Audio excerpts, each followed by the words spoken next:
Yang ada di Sono Budaya. Tunggu ya. Perjalanan menuju ke Museum Sono Budaya.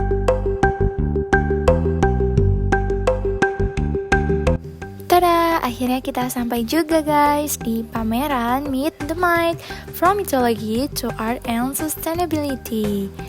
Selamat menonton, bye-bye. Sebelum kita masuk ke dalam pamerannya, kita membeli tiket terlebih dahulu.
Guys, bagaimana tadi? Sudah pada lihat kan? Ada berbagai macam makhluk mitologi.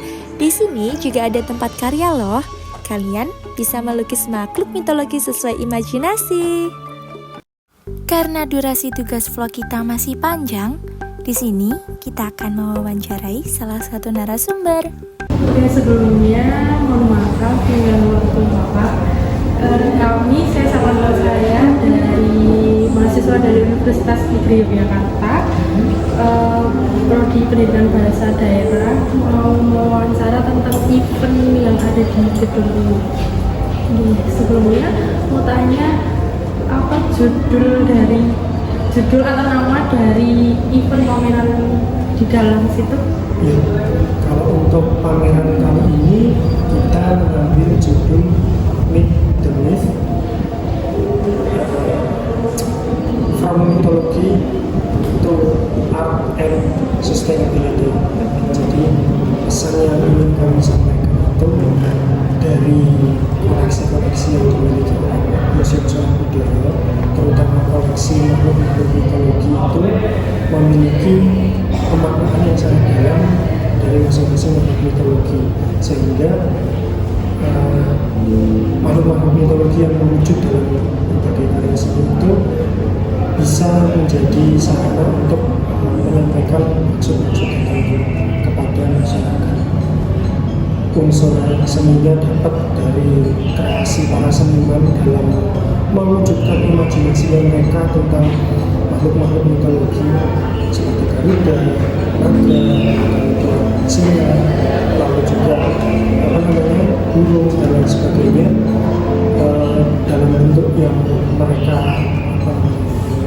sukai gitu.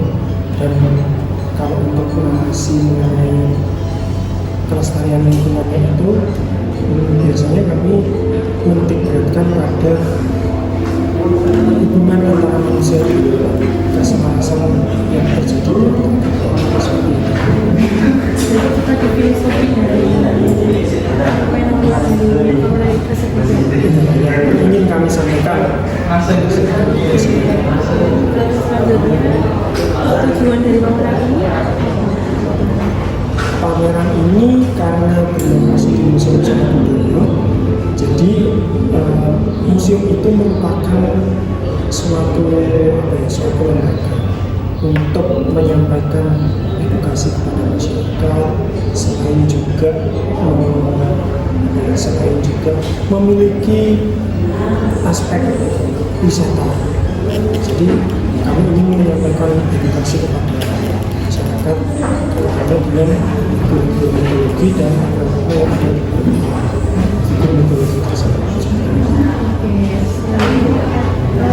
pameran itu dimulai di masa Pameran ini kemarin dibuka tanggal 6 November sampai nanti berakhir di bulan 31 Desember.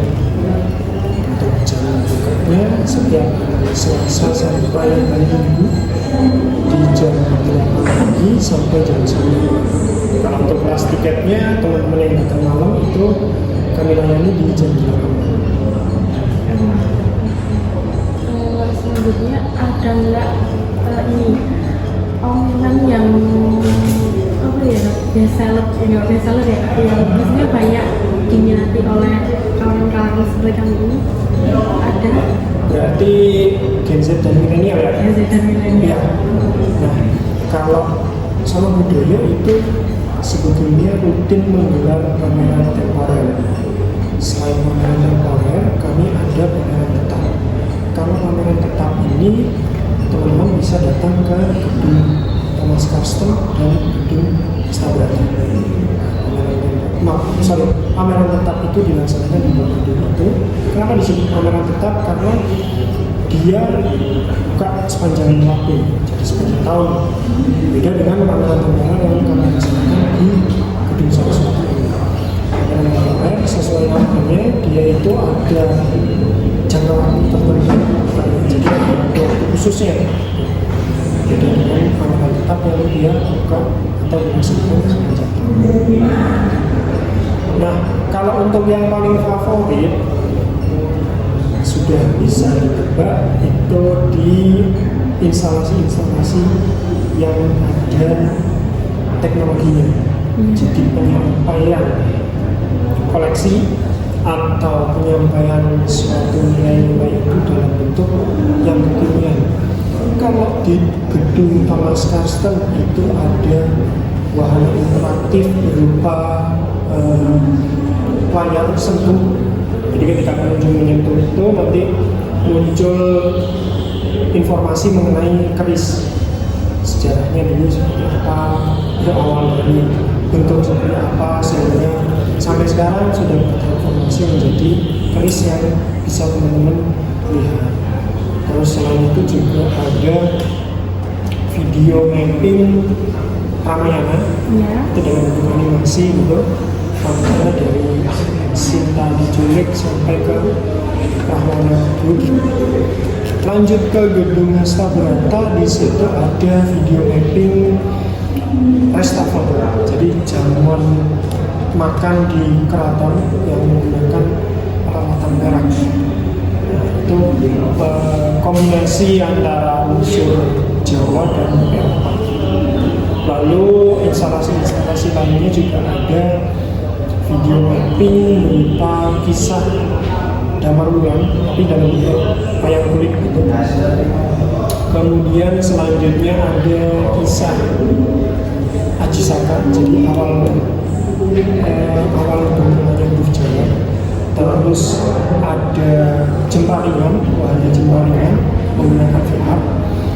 Lalu ada juga animasi tentang sejarah Yogyakarta dari abad hutan laut, kemudian perjanjian Giyanti, lalu pendirian Keraton Yogyakarta.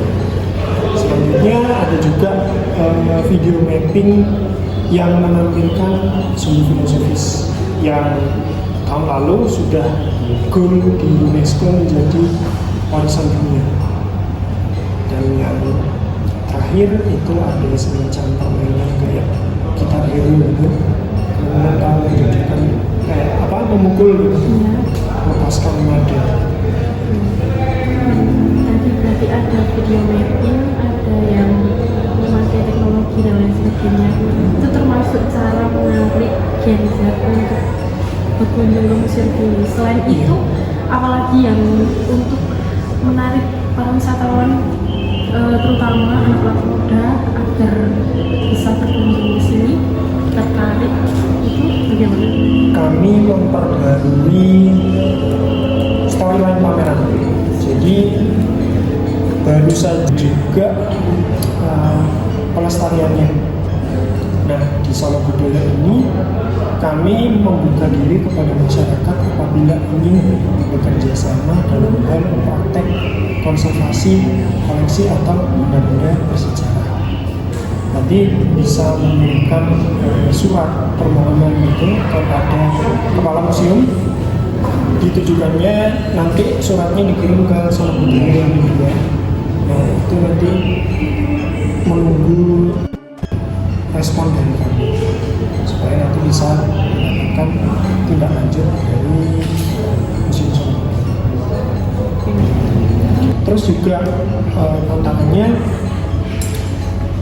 tentu saja dari pengunjung. Ada sejumlah koleksi yang kita tampilkan dan itu tidak berada dalam vitrin.